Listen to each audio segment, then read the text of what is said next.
Good morning, and good morning. At some point, we will get a multicast going, Carlos. That's going to be our project and objective before the end of the year is to get a multicast going. That's right. We'll figure it all out. We're going to get it. We're going to level up. Yes, we have the capabilities. We just need to allocate the time to do it. That's right. Well, how are you this morning, my friend? How's your week been? Doing good. The week's been great. Productive. That's all I care about, as long as it's productive, How are you progressing towards your goals of 2020? How are you doing? Well, I know we've had the pandemic. Yeah. We have to adjust things, but how are you progressing toward your goals? My goals in 2020 it kind of set me back a little bit. They're not there yet. I'm getting closer, but I'm not going to reach my goals. I set high goals for myself, and I'm not going to reach it this year. And I'm okay with that, just because I know I've had to circle my time around with the other businesses to keep them alive. So I've had to, with this pandemic, I had to make sure that those businesses are still going and running and we're under control. Nobody ever expects that. Right. You know what I mean? And I never expected it. So it's just one of those things I had to circle back around and make sure I got that going, make sure that's still plugging away and it's staying alive. And, so my goals and everything are not quite there, but I'm okay with it, and I'll just double up next year. That's right. I'll hit it. I'll add this goals to next year, and then I'll just have to work twice as hard. Yep, absolutely. Now that's good. Yeah, that's probably a good topic and a good podcast we should do is how are we doing on our goals. I just thought about that as I progressed through looking at it. So, we had a great podcast last week with Dr. Tamika Bryan, who joined us. That was awesome. And, I think we're so privileged to have her to be able to join us. That was pretty cool. It's kind of unexpected, but man, what a blessing it was. It was awesome. Yeah, it was good stuff, man. And, I actually attended another webinar yesterday. I jump on webinars. If they're free, I'm jumping on them left and right. Right. I'm on webinars from sales to marketing to cryptocurrencies to real estate. It doesn't matter if it's a free webinar and I got some time. I got 30 minutes to an hour. I'll jump on because it's a learning experience, right? Everything's a learning experience and no wasted time, right? So I'll jump on. So yesterday, our marketing manager, Charity Olin from Fountain Mortgage, sent us over this link, and she's like, "Hey, I'm going to be joining this. If you're interested, here's the link." And I was like, "Oh yeah, I'm there, man." So I jumped on it. So it was put on by Ellie Mae and Velocify, which are big in the mortgage space, obviously, and the topic was, what is the ultimate contact strategy, and how are you contacting people, and so on and so forth. So I thought it was perfect, certainly for something that we talk about all the time in terms of, contact strategy and following up and things of that nature. So I thought it was awesome. For those who may have forgotten, we have our follow-up strategy in our Bible of the progression of a sale and talking about the number of contacts, And so, contact 1, 43% of the salespeople give up. 2, 68% of the salespeople give up. 3, 80% of the salespeople are giving up. Contact 4, low-hanging fruit. Contact 5, we're really the only one that's making the 5th contact, and you're the only one that makes 6. And then by the time you made the 7th contact or attempt, you now own mindshare as the default choice when the prospect is ready. So yesterday, I think it was yesterday, I attended this yesterday, but I got a reach out. Someone reached out to me yesterday, and I didn't know who they were. I knew they were responding to something, right? So I didn't know exactly who they were. So I had to go back and I had to look because, we always talk about these contacts and the importance of continuing to follow up and continuing to follow up. And so I had to go find who this dude was, and so right now in my leads right now, I'm calling people from June of 2019, right? I mean, I'm calling people current that have come in, but I'm also recycling back through, people that I never got a hold of in June of 2019. All right, that's how far back I'm going right now. So when this guy called me, he wasn't immediately in my mind, or his name wasn't immediately popping up, and I couldn't figure out why. I'm like, man, I don't recognize this guy. It's not can't be something recent, And so I had to try to figure out, I'm like, now where did this guy come from and when? Well, like I said, I'm calling as far back as June 2019. And he was a response from somebody I called from June of 2019. So over a year ago, this guy finally responds.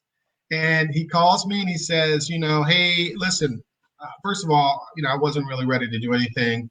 Some things popped up last year. And I was like, okay, so you know what? This is good. This is really good. And he said, listen, I've gotten a lot of your voicemails and I got a lot of your emails. And, I didn't want to go back on the Lending Tree again. So when I was ready, I remembered all the emails that you've been sending me. And so immediately what came to my mind is the progression of the sale. That's immediately what came to my mind. And that's what Contact 7 or greater is all about. You now own Mindshare as the default choice when the prospect is ready. When he was ready, a year and 3 months later, because I have been calling him on a regular, consistent basis, he went back to his email, remembered the voicemails, and decided to reach out to me. So, that's an illustrative example of the progression of the sale that we always talk about. Isn't that crazy? Yes, it works. It works very well. It works like people don't understand. You know what I mean? That's why when people sit there and they feel like it's not working, it's not working, it's not working. But if you repetitively do it over and over and over, and you just keep pounding it, and you will realize that someday it will kick in. It doesn't happen right now. That's why you have to do so much all the time. You might feel like you're hitting a brick wall every single day, but you got to keep plugging away and plugging away and plugging away. Yeah, absolutely. Absolutely. And that, I know I've had other examples where we've talked about it. I know you've provided some examples as well, where people have brought in old flyers. Business cards. Somebody called me, I told you a couple of weeks ago, somebody called me and it was a 2-year-old. I make business cards all the time for me. And I know that year that I purposely did not. I told my wife, I'm not putting my email address on these cards because I wanted to try something new. The reason why I did it, I didn't put my email address on there because I figured if they want to email me something, they can call me. And it gives me an opportunity to talk to people that have my business cards. Yeah, absolutely. Absolutely. You're right. So so I just wanted to, because I attended this webinar yesterday. They were talking about contact strategies. It was right up my alley.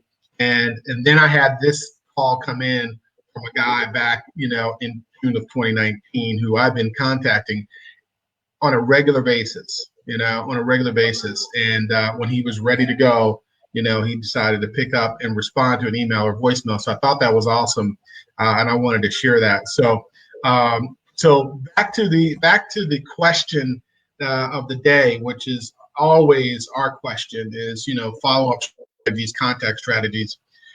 This webinar was talking about what is your ultimate contact strategy? When should I call the prospect?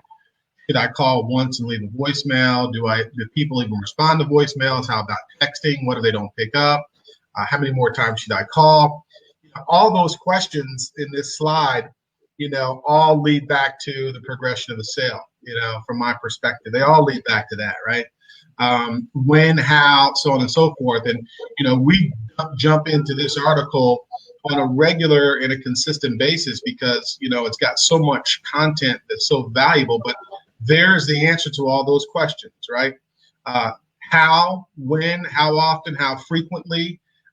There's the answer to all those questions, right? So I thought it was good. But from your perspective, Carlos, so you've been prospecting for a long time. Talk a little bit about some of the contact strategies that you use. Talk a little about how often, how quickly. Does it matter if you're quickly or frequently responding? Does it matter if you're quickly calling? I mean, is it okay to have some time in between contacts? Talk a little bit about your contact strategy, because I know this is something that you've done very well and very effectively. Yeah, and I love it, and it's my favorite thing. People think you got to call these people. There's different scenarios. Let's just say you have leads. Somebody that you're trying to get business from. So, contacting these leads should be on a regular basis. You got to do it on a regular basis, often, soon. So you got to do it every day if you call these people. And when you call them, you have to leave voicemail. You have to leave text messages. You have to leave and then send emails. So you have to do every single step every single time you're trying to contact these people. And then you got to do it often. Like I do it every day. If I have a prospect and I'm trying to get their business or try to get a hold of them, I'll do it every day for a little while, for like a week. And then the next week, I'll do it every other day.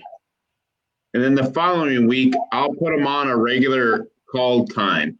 Like I'll make my phone calls on Tuesday morning, and I'll call them every Tuesday, and I'll send them an email, and I'll send them a text. And then I'll start doing it. After a month, I'm starting to do it on kind of a monthly, or a weekly, depends on what type of business it is for me. But I'll put them on either a monthly or a weekly call, email, and text. And I do every single one every single time. I leave voicemails. And I don't leave, hey, this is Carlos. I need to try to set up a time to list your house or sell you business cards. I don't tell them everything. I don't puke everything out on the voicemail. I give them a reason to call me. Hey, I know you have a house on so-and-so address. I got some great news for you. Give me a call. I wanted to talk to you about your house. You got to give them a reason to give you a call back. So the voicemails are very important, and it's very important for you to leave the right ones, because you call them up and you say everything on the voicemail and they're not interested, they're not going to call you back. So you want phone calls back every single day, and you just want to leave them short, sweet, and impactful. Text messages. Hey, I was trying to reach you about your house. Give me a call. They can text, but I always want to get people on the phone. Because why? Because it's harder to say no to you when you're on the phone through voice or in front of them. I always want to talk to people. I know people don't like to talk on the phone. I know the new thing is to text. I'll text when it's needed. I'll text if I'm busy. I'll text if it's the last resort or to get a quick question. But I always want to talk to him on the phone. Hey, and I don't want to send a text that says all the information of why I'm trying to call him or why I'm trying to text him. I send it, hey, I wanted to talk to you about your house real quick. Give me a call. Hey, I wanted to talk to you about these business cards. Something short, sweet, and have them call you. But you got to make it short and sweet. You got to give them reasons to call you back. You got to keep calling them all the time. And then you got to keep on it forever. I say forever because a client, I still call my people that I started in 2010 in Kansas.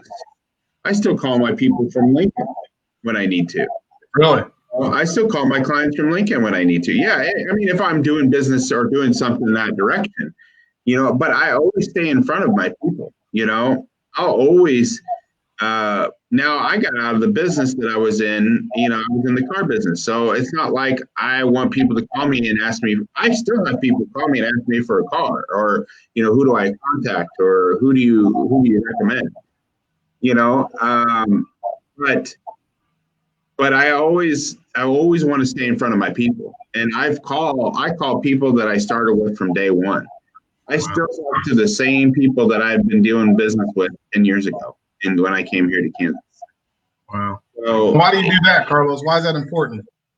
It's referrals, relationship. It's a relationship building. The more people that they get to know me as a person, not me as doing my business, me as a person. You know, if they like me, trust me, and believe in me, then they'll do business with me, or they'll refer business with me. That's right. You know, so it's relationships. There's some people that I deal with all the time. You know, there's a client of ours that comes into Mail and Copy, and he talks to me about cars. He knows I was in the car business. He talks to me about cars all the time. You know, you just got to have that relationship from day one, and from all the time. You got to keep those things going. New people, you got to develop new relationships, new friends. Yeah, so I agree. Always follow up with the people, no matter if you talk to them one time or not at all. You got to just keep calling them. Yeah. You know, hey, I bought a house, or I bought a car already, or I bought something. You know, whatever business you're in. You know, maybe somebody calls you up and says, I bought this already. Great. You still call them and stay in front of them. You still invite them to your fun, events that you might have. And, you know, start creating. If you're not doing events, do it. You know, you got to create that fun. So you got to always follow up with these people. You got to call them all the time. You got to leave voicemails all the time. You got to leave them emails. You know, invite them to, you know, if you're having a tailgate, invite all your potential people. Even if they have bought, invite them, because you never know when they need your service. Yeah. Well, and that's a different type of a call as well when you're inviting them for those things, right? It's a different type of call. It's a contact. It still is a contact, and that's the beauty of what you just said. That's a different type of contact. It's a contact. So we talked about, again, these 7 contacts. Well, ideally, these contacts are just relationship building opportunities. But what if it's inviting them to an event? Yep. That's a contact. It's a great idea, great point. So yeah, I mean, it's just all it is a contact. So that's good stuff that you share, Carlos. You know, I agree. What is there? So you talked about voicemails, and this is the one thing. It was a great webinar. It was a great webinar yesterday, and I was extremely grateful for attending that. The only thing in that webinar that was said that I just couldn't wrap my mind around is, and I think it's maybe a matter of interpretation of the data. But the only thing that was said in that webinar was voicemails may not be as effective continuing to leave them after the second attempt, which I just couldn't wrap my mind around that one. I couldn't wrap my mind. I completely disagree with that. You know, because my thought process is, how do you know I'm calling? How does someone even know that you're calling if you're not leaving a voicemail? And what difference does it make whether it's a second or third attempt, right? It could be, you know, oh, well, they know who's calling, you know, but you know what? They know who's calling after you leave a couple of messages after the first attempt. So, you know, you and I are on the same page with leaving voicemails. They said, hey, after the second, it's not as effective. I completely disagree with that. I think there was a misinterpretation of the data. I'm sorry, but it's old school, and people are like, voicemail. Nobody listens to voicemail. Yes, they do. They do. People don't realize I got all kinds of voicemails that I went through. I had 7 voicemails that I had to go through. People are leaving voicemails like crazy. But I did go through them, you know, and people don't understand is that you have to leave the right voicemails. There you go. You know what I mean? It's not, you don't tell them why you're calling.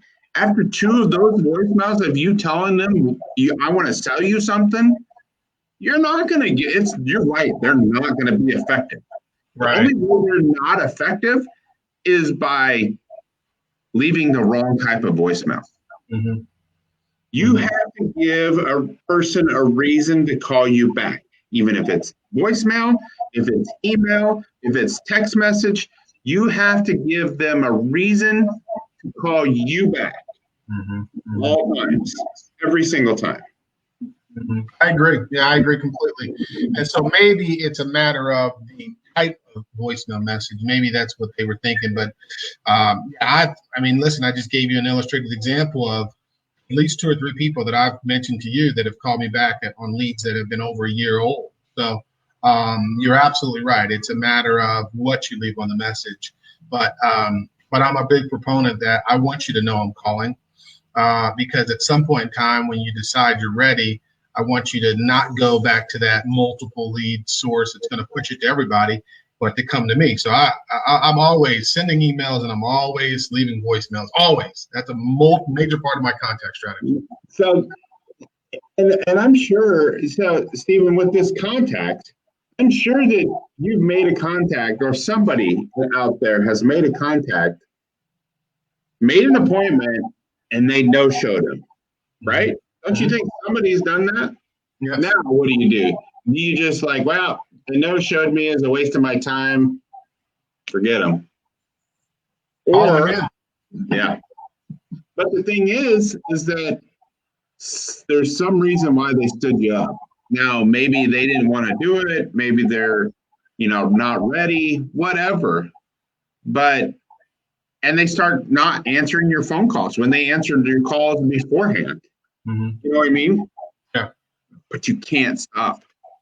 I had an agent the other day that they set an appointment up and they set an appointment, they stood them up. They were supposed to be there 6:30. They never showed, no call. And he says, I've been texting and calling and they don't answer. So I text and I called twice and they called me back. And the reason why I say I did it, because I was also in contact. I gave him the lead. Right. You know what I mean? Yeah. So I gave him the lead. He set the appointment up. He was supposed to meet with them. The reason why I called them is because I know him. I mean, I don't know him personally. They called me off of a sign. Right. Or no, they called me off of an old Facebook post. An old post, huh? An old post, because I'm like, they're calling me. I'm like, what? I'm like, oh, that's old. I'm like, so they called me off of an old Facebook post. And I have no clue who they are. I've never met them. I don't know them. And so, but I gave him this lead and he was set up a time, didn't work. So then he said, I've been calling him and texting him. And it's been a week. And he goes, I've got nothing out of him. And I don't know if he stopped or what, but I texted him and I didn't get an answer. And then I called them and left the voicemail and I got a call back. But you got to keep trying. You can't give up on people. You got to keep texting, you got to keep emailing, and you got to keep calling. And you got to leave good voicemails, good text messages, and you got to give them a reason to call back. Yeah. Well, that's the key. I mean, regardless of what your preferred strategy is, it's probably good to have a multi-contact strategy.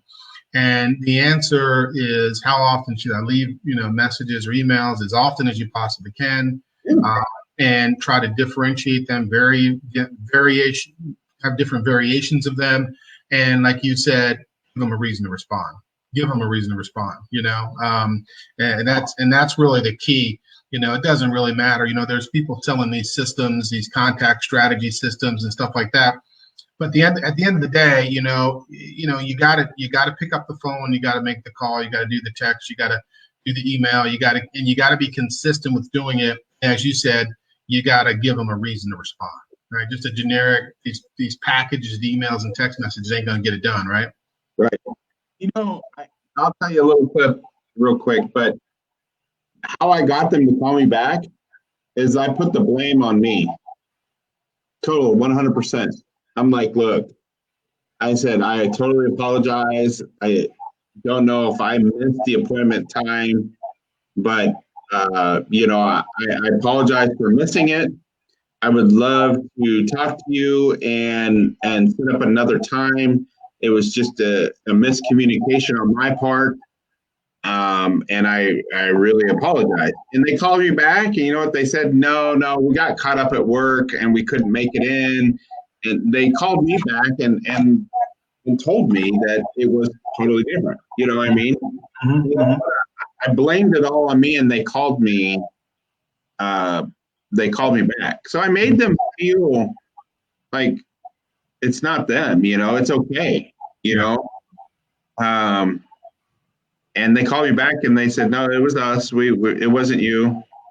I said, because when they called, I was like, hey, I'm totally sorry that I missed the appointment. Mm-hmm. So that's a good idea. That's a good idea to take the pressure off of them and to make them feel better. Yeah, absolutely. Yeah, absolutely. No, I agree. And people are busy and things happen and things come up. But, to me, what's important is to follow up on that no show as well. So, but yeah, no, that was this was a good session. Here's something that we already know. Look at this, Carlos. How many times should we attempt to call an unresponsive prospect before giving up? They netted out at 5. 96% of converted leads are contacted by the 5th call attempt. They netted out at 5. Now let's go back and look at our little deal wiggy over here. And what does this say? This says that the progression of the sale, by contact 5, you're really getting to know the prospect's needs. 80% of the people have already given up. It's low-hanging fruit. So is there a shock or surprise that their data showed them that 96% of converted leads are contacted by the 5th attempt? Interesting, huh? Interesting how those correlations all come to play. So good. I thought that was interesting because that matches up exactly what we said. They talked about millennial prospects. Is there a recommended level of call persistence to reach millennials? Interesting. Millennials listen to voicemails. Their data showed millennials listen to voicemails. And they don't want to talk to people. Yeah. I've been switching. I was just telling another salesperson yesterday, it's like, I don't believe in that millennial stuff, but then now I'm starting to, didn't believe it, but I'm not saying that it's not, it's not a real thing. I'm learning that it is a real thing. Yeah. I might be old school, but it is a real thing. And I didn't know that, but I see all these statistics, I see all these people, but I don't put that in my mind thinking, they're any different than I am, but they are. So I have been adjusting to it too. I have been learning. They don't want to talk on the phone. A lot of them don't even know how to hold the phone up to their ear. I know.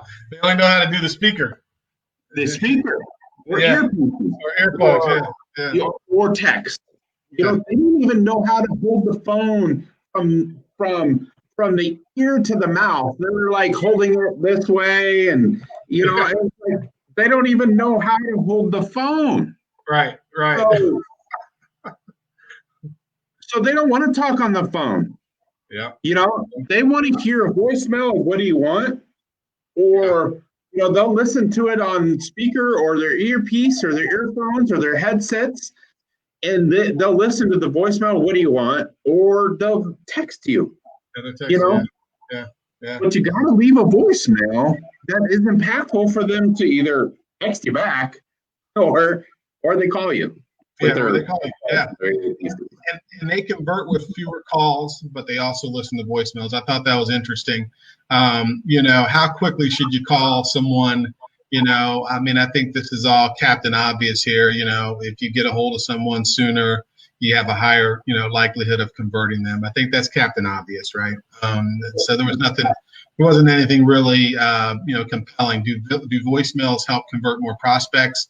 So this is the slide I was telling you about, where they said, the number of voicemails, from a conversion standpoint, they tracked it to where it goes down after you leave the second voicemail. So, I asked a couple of questions on this because I call it cowboy BS here because, for one, what does it look like? What is the corresponding conversion on call attempts when you get past number 2? And so this is kind of, because I'm leaving a voicemail, what this is proposing, because I'm leaving a voicemail on attempts 3, 4, and 5, I'm not going to get a conversion. Okay, well, that doesn't make any sense. Okay, because you just showed me that if I make at least 5 calls, I got a 96% chance of closing you. So if I'm leaving a voicemail every time, you're telling me that my conversion ratio is going to start dropping off after the second attempt. Well, that's contrary to this data, right? So I think there was sometimes, you get stat heads and, they're statisticians and they just start interpreting data without any practical application to the numbers. So that's okay. It was a good presentation, so I won't be very critical of it. And then, how many emails should we send, to the prospect? So this matches what we've talked about, right? The number of emails prior to a contact, 1, 2, 3, 4, 5, so, you're talking about, looking at the cumulative number or percent of the leads, but you're talking about a significant adoption rate, with the more emails. So that's something Captain Obvious to us, we've been saying all along. Send emails, send emails, send emails, right? Keep sending emails, keep leaving voicemails, and keep calling.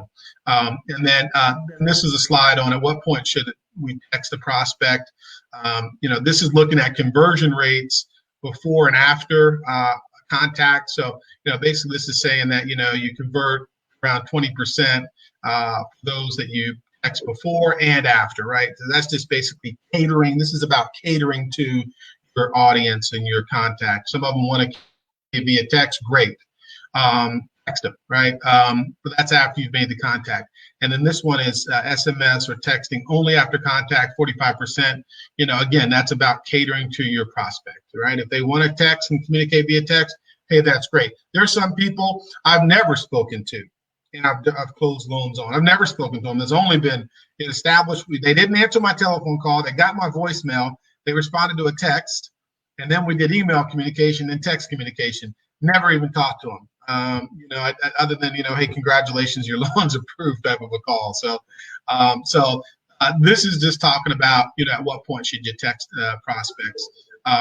So that was good. It was good stuff, good information. And, hey, listen, we can always learn. I'm always jumping on calls as often as I can to learn some things. So it was good stuff. This was from Ellie Mae, Tips to Close Loans Faster. I call it Contact Strategies and Ultimate Contact Strategies myself. So it was good stuff, man. Good stuff. So any other last minute thoughts on the topic that we've been discussing, or any ideas or strategies you want to share, Carlos, before we wrap up today? No, I mean, other than the fact that when you're contacting these people, and this is statistics for what's right here too, when I get a prospect, if I can't get a hold of them after those 5 calls, you got to start doing other things. You can't you can call them and leave them a voicemail. You can call them or text them and leave them an email, and you can have them on a regular email campaign. But if you're not, those regular email campaigns, if they're not personable or you're not giving them a reason to call you, it's just a waste of time. It's not a waste of time because you could be sending them content that they want to see, but you also got to email them a personal email, like give them a reason to call. Yeah. But my next step is after 5 or 6 calls that you can't get a hold of somebody, don't give up. Figure out if they're on social media. See if you can figure out a way to, find them on social media to maybe send them an instant message. Figure out a different way of maybe mail them something if you can get a mailing address. Maybe where they work. Send them a gift to work. Hey, I just was trying to get a hold of you. Give me a call when you get a chance. you know, but you got to keep thinking outside the box with these contacts. You know, it's not just phone calls, voicemails, text messages. You got to keep after those 5 or 6. You can't give up, and you got to do something different. That's a good point. I like the differentiation that you mentioned, and maybe it's not a call, maybe it's not a text, maybe it's not an email, maybe it's a social media tag, or maybe it's a letter or something like that. Or I like that. That's a very good point, Carlos, because that's all part of the contact strategy and approach. Right. Yeah, and after 5 or 6, when you're getting tired or you don't want to do it or you think that it's dead, you got to keep thinking outside the box. No matter what, every day, every month, in 1 month, you can't give up. It's got to be next month, because you never know when they're going to buy, and you can just add them to your database for that month. Yeah, absolutely. Your sale, or add them to your money's collected. I mean, it might not be today, and it might not be tomorrow. I know you need sales by the end of the month. You got to get the ones that you get now. You got to keep working the ones for later. Yeah, once I figured out this progression, once I figured that out, I never looked at calling as a task. I looked at it as a necessity. Once I figured this out, that from a numerical standpoint, you won't have very many options after that 4th attempt. You won't have very many competitors. Once I figured that out, this is not a chore, right? It's not a chore at all, right? It's just a matter of, there's going to be a return on my investment of time.